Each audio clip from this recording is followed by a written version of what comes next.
Bantuan hari ini kita bawa 11 tan. Ubat-ubatan atas kapal terbang 11 tan. Kita beli makanan di situ 25 tan. InsyaAllah 36 tan makanan dan ubat-ubatan dan perkakas peralatan perubatan seperti kerusi roda dan sebagainya akan kita salurkan bantuan ini di sana kepada mereka-mereka yang amat memerlukan. Advance Team, Reki Team yang diketuai oleh Yang Berbahagia Datuk Muhammad Farid Hassan telah memberi laporan terakhir kepada saya di sana.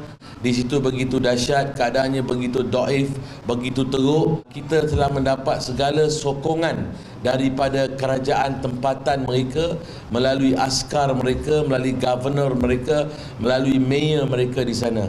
All of us, 47 of us, dalam tu ada wartawan, ada para doktor, paramedik dan sukarelawan.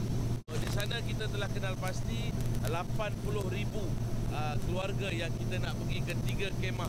Tapi keseluruhan kami difahamkan beratus ribu mereka yang telah kehilangan. Tapi kita fokus dalam kumpulan 80,000 ni untuk kita memberi bantuan makanan dan perubatan ubat-ubatan di hospital dan sebagainya. Sekaligus saya menyeru kepada 28 juta rakyat Malaysia agar mendoakan pemergian kami ini selamat dan pulang ke tanah air selamat.